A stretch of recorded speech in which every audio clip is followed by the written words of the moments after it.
Avvalambor assalomu alaykum, hurmatli BMN kanali obunachilari.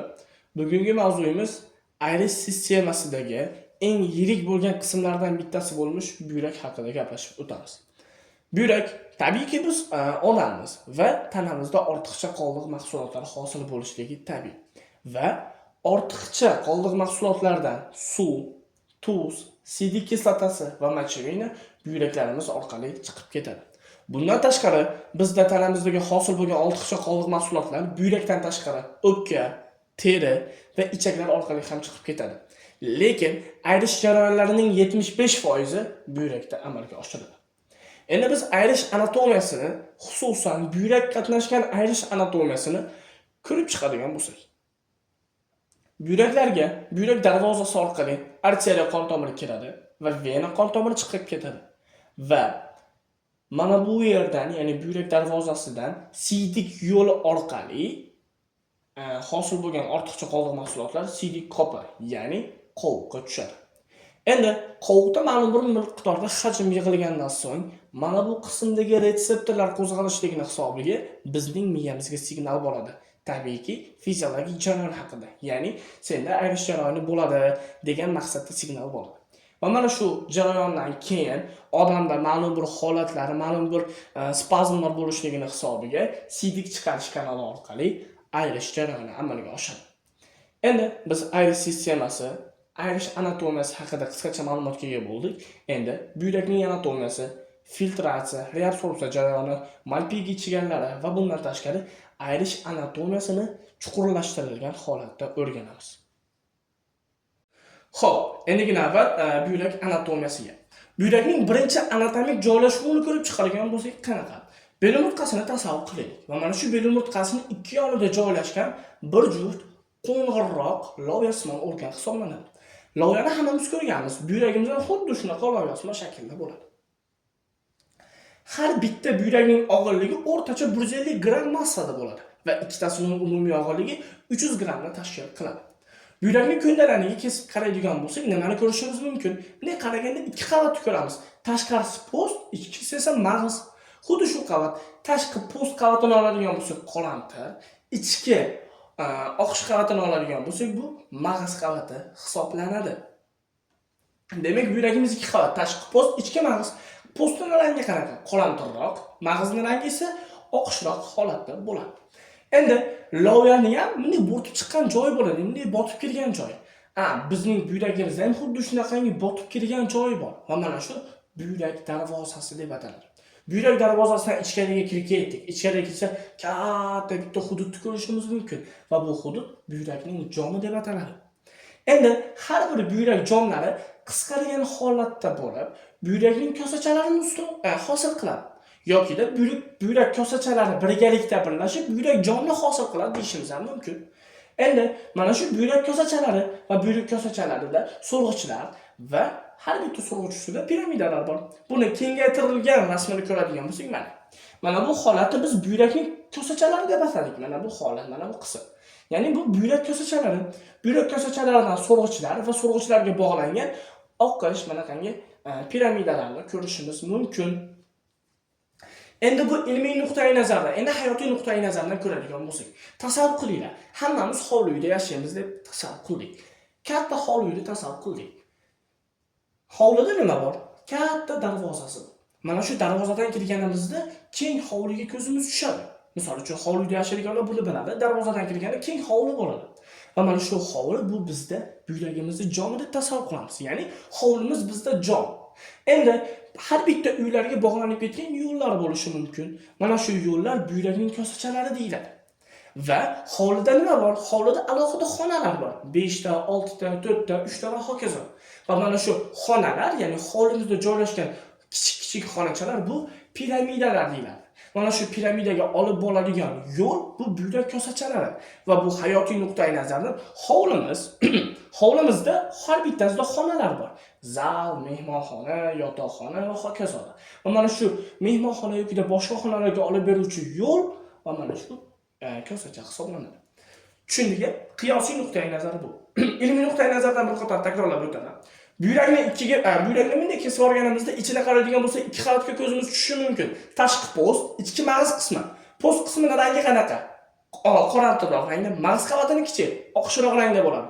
Xo'p, mana shu buyrakning botib kirgan qismi buyrak darvozasini hosil qiladi. Buyrak darvozasidan kirganimizda katta buyrak jomiga ko'zimiz tushishi mumkin. Va mana shu buyrak jomidan sekin yuqoriroqqa ingichkalashgan holatda buyrak kosachalari chiqadi va buyrak kosachalari yig'ilib mana bu buyrak jomini hosil qiladi. Ya'ni buyrak kosachalari so'rg'ichlar orqali piramidalarga bog'langan va mana shu piramidalar ham po'st qismida, ham mag'iz qismida joylashgan bo'ladi. Endi buyrak darvozasi orqali arteriya qon tomiri kiradi, vena qon tomiri chiqadi. Ya'ni bizda buyrak darvozasi orqali arteriya qon tomiri kirdi va uni ortidan vena qon tomiri chiqib ketyapti. Va bu jarayonning eng ahamiyatli nuqtai nazari bu filtratsiya, reabsorpsiya va ikkilamchi, birlamchi siydiklarning hosil bo'lishida ahamiyatli hisoblanadi. Mana shu buyrakning anatomiyasi hisoblanyapti. Endi biz hozir keyingi qismda buyrakdagi filtratsiya, reabsorpsiya jarayonlarini ko'rib chiqamiz. Biz buyrakning anatomiyasi, buyrakning ichki tuzilishlari haqida gaplashib o'tdik. Endigi navbat nefron va siydikning hosil bo'lish jarayonlariga. Nefron o'zi nima? Nefron bu, misol uchun, nerv sistemasining tuzilish va funksional birligi neyron va ayris sistemasining funksional va tuzilish birligi bu nefron, xususan buyrakniki nefronlar deb ataladi. Va mana shu nefronlarda turli xil jarayonlar bo'lishi natijasida siydik hosil bo'ladi. Endi biz nefronni tuzilishini oladigan bo'lsak qanaqa? Biz buyragimiz ikki qavat edi, post qavat va mag'iz qavat. Bir donagina nefronning mana bu genli halqasi degan qismigina mag'iz qavatda joylashgan bo'lgan. Hammasi esa postda joylashgan bo'ladi. Endi nefronda joylashadigan, ya'ni nefronda qismlari qanaqa? Mana bu qism, ya'ni qop-qora mana bu qismni oladigan bo'lsak, bu kapsula, ya'ni Shumilyanskiy Bauman kapsulasi deb ataladi. Uni ichida mana bu chigalni hosil qilgan qon tomiri bu arteriya qon tomiri hisoblanadi va bu chigal Malpighi chigali deb ataladi. Mana bu birinchi burmali qism bu birlamchi ionoza burmasi. Mana bunday halqasimon qismdagi bu genli halqasi. Ikkinchi holatdagi chiqqan burma bu ikkilamchi ionoza burmasi va mana shu ikkilamchi ionoza burmasidan esa yig'uvchi naychaga ochilib ketadi va shu jarayon orqali siydik hosil bo'ladi. Bizda aytib o'tdik, arteriya qon tomiri kiradi, buyrak darvozasi orqali vena qon tomiri chiqadi dedik. Va mana shu arteriya qon tomiri orqali turli xil moddalar, suv, glyukoza, oqsil, hamma narsa bo'ladi. Ya'ni qonimiz tarkibida nima bor? Hammasigina mana shu arteriya qon tomirida mana bu qismda filtr bo'ladi. E'tibor beradigan bo'lsak, va mana bu qism keng bo'lib tursa-ki, ingichkalashib ketib qolgan va mana bu qism ingichkalashgan. Endi tasavvur qilaylik, hayotiy nuqtai nazarda elak bor. Elakda unni o'tkazishadi, to'g'rimi? Elakda unni o'tkazayotganda mayda qism o'tib ketadi. Qattiq qolgan qoldiq qism esa elakda o'tmasa ajralib qoladi. Bu yerda ham xuddi shunaqa. Qonimiz tarkibida nima bo'lsa-ki, Shumilyanskiy Bauman'da bo'ladi. Va mana shu yerda filtratsiya. Filtratsiyani bilamiz, filtr qilish. Filtr ham xuddi elak singari qattiq qismlarni, ya'ni qattiq yirik qismlarni olib qoladi, suyuqroq mayda qismlarni o'tkazadi. Endi qonimiz tarkibida oqsillar nisbatan yirikroq. Shuni hisobiga filtratsiya jarayonida mana bu teshikka sig'may qoladi va shu tariqa elagimizdan o'tmay qoladi. Bizning elagimiz mana bu qism, ya'ni bu qism filtratsiya jarayonini amalga oshishiga javob beradi. Xo'p, qon tomiri orqali turli xil moddalar filtr bo'ldi. Sen bu yoqqa kirasan, yo'q, sen kirmaysan ekan, sen sig'maysan bu yoqqa deb analiz qiladi, ya'ni filtr qiladi. Shu tariqa filtr bo'lgan moddalar birlamchi ionoza burmalar orqali genli halqasiga va u yerda ikkilamchi ionoza burmalariga o'tadi. Va mana shu yerda reabsorpsiya, ya'ni qayta sorpsiya bu so'rilish degan ma'noni anglatadi. Ya'ni nomidan ma'lum, qayta sorpsiya so'rilish, ya'ni qaytadan moddalar so'rilish jarayonidan amalga oshadi. Ya'ni qonimiz tarkibida suyuq narsa bor. Biz uchun kerakli moddalar bo'lishi mumkin qonimizda, to'g'rimi? Ana shular qaytadan so'rilib, ortiqcha qoldiq mahsulotlar, xususan suv, mochevina, siydik kislotasi va bundan tashqari boshqa tuzlar yig'uvchi naychaga to'planib, ikkilamchi siydik sifatida chiqib ketadi. Xo'p, endi e'tiboringizni mana bunga qaratishingizni iltimos qilib qolardim. Filtratsiya, birlamchi siydik, reabsorpsiya, ikkilamchi siydik. Juda ko'p savollar tushadi. Filtratsiya natijasida birlamchi siydik hosil bo'ladi. Reabsorpsiya natijasida ikkilamchi siydik hosil bo'ladi. Tasavvur qilaylik, Malpighi chigali orqali qancha deylik, arteriyalar orqali 100 litr modda kelyapti. Mana shu 100 litr moddani mana bu yerda filtr qildik va filtratsiya jarayonida hosil bo'lgan birlamchi siydik miqdori 100 litr. reabsorpsiya jarayonida aytgan 98-99% moddalar qayta suriladi degan. Biz oson bo'lish uchun 100 litr deb oldik. Mana shu hosil bo'lgan reabsorpsiya mahsuloti 98,99 litr. Ya'ni bizda 100 litr bor edi. 98,99 litr yana qayta surilib ketdi. Bizda qancha oshib qoladi? 100 dan 98,99 ayirsa 1 yoki 1,5 litr qoladi. Mana shu hosil bo'lgan 1,5 litr modda ikkilamchi siydik deb nomlanadi. Ya'ni reabsorpsiya natijasida hosil bo'lgan siydik bu ikkilamchi siydik hisoblanib, bu tashqi jarayonda siydik sifatida chiqib ketadi.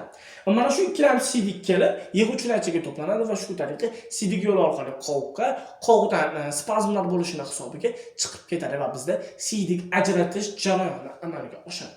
Qisqacha takrorlab o'taman. Nefron bu buyrakning, ya'ni ayrilish sistemasining birlamchi va strukturaviy birligi hisoblanadi.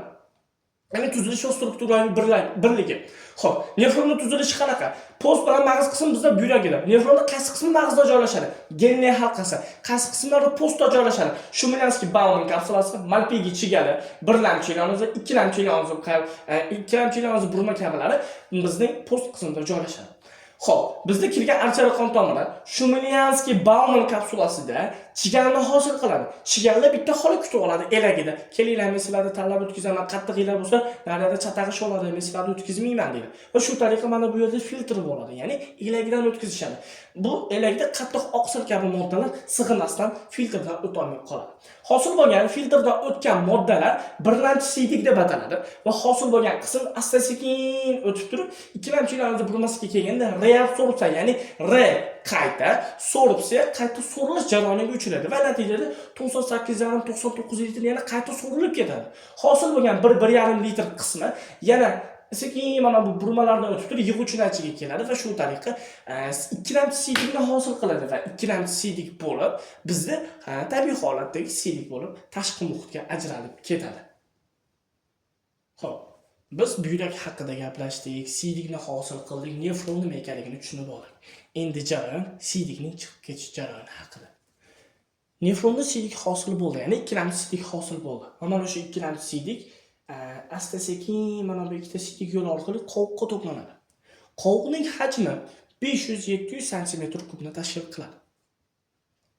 Qovoqning ikki chetlarida retseptorlar joylashgan bo'ladi va bu retseptorlar 250-300 ml siydik yig'ilganda o'sha signal boradi miyaga. Ey, senda mana bu qovoq qisming to'layapti, tezroq chiqarib yubor degan signal boradi. Va mana shu signallar retseptorlar orqali amalga oshiriladi. Va hosil bo'lgan siydik, misol uchun retseptorlar qo'zg'aldi, impuls bordi. Senda siydik ajralish jarayoni amalga oshish arafasida tayyorlandi. Va shu tariqa mana bu chiqarish kanalchasi orqali siydik chiqib ketish jarayoni amalga oshiriladi. Xo'p, endi bizda ayrilish sistemasining nerv boshqaruvi va gumonal boshqaruvi haqida gaplashib o'tamiz. Nerv boshqaruvida simpatik va parasimpatik nervlar ishtirok etadi. Simpatik nerv impulslari mana chizib qo'yganimdek qon tomirida toraytiradi, siydik ajralishini kamaytiradi. Parasimpatik nerv impulslari bo'ladigan bo'lsa, qon tomirida kengaytiradi, siydik ajralishini ko'paytiradi. Xuddi shlanka kabi. Shlanka qanchalik tor bo'lsa, shunchalik kam suv chiqadi. Shlanka qanchalik keng bo'lsa, xuddi shuncha ko'proq suv chiqadi. Bunday xuddi shunaqa qon tomiri qanchalik tor bo'lgan sari shunchalik kam, keng bo'lgan sari shunchalik ko'p siydik chiqadi. Va shu tariqa simpatik, parasimpatik jarayonlari ayrilish sistemasiga ta'siri haqida. Endi gormonal boshqaruv qanaqa? Gormonal boshqaruvni oladigan bo'lsak, ya'ni gumonal boshqaruv. Antidiuretik gormon gipofiz bezidan ajraladigan va qalqonspon bezidan ajraladigan tiraksin gormon. Antidiuretik gormon reabsorpsiya jarayonini kuchaytiradi, ya'ni so'rilish ko'payganligini hisobiga siydik kamayadi. Tiraksin gormoni bo'ladigan bo'lsa, reabsorpsiya susayadi, ya'ni so'rilish jicha pastroq bo'lganligini hisobiga siydik ko'payib ketib qoladi va shu tariqa gumonal boshqaruvi amalga oshiriladi. Xo'p, qisqacha takrorlaymiz. Buyrakning nefronlarga hosil bo'lgan ikkilamchi siydik buyrakning siydik kanallari orqali qovoqqa yig'iladi. Ya'ni siydik nanchalari orqali qovoqqa yig'iladi. Qovoqda retseptorlar mavjud bo'lib, ma'lum bir hajmga yetgandan so'ng impuls boradi. Senda amalga oshish arafasida tayyorlan deydi. Va shu tariqa mana bu yerda qisqarishlarning hisobiga siydik kanalchasi orqali ayrilish jarayoni amalga oshadi. Simpatik nerv impulslar parasimpatik. Simpatik qon tomirini toraytiradi, siydik ajralishini kamaytiradi. Parasimpatik bo'ladigan bo'lsa, qon tomirini kengaytiradi, siydik ajralishini ko'paytiradi. Antidiuretik gormon reabsorpsiyani kuchaytirdi. So'rilish ko'payganligini hisobiga CD kamaydi. Tiroksin gormoni reabsorpsiya susayadi.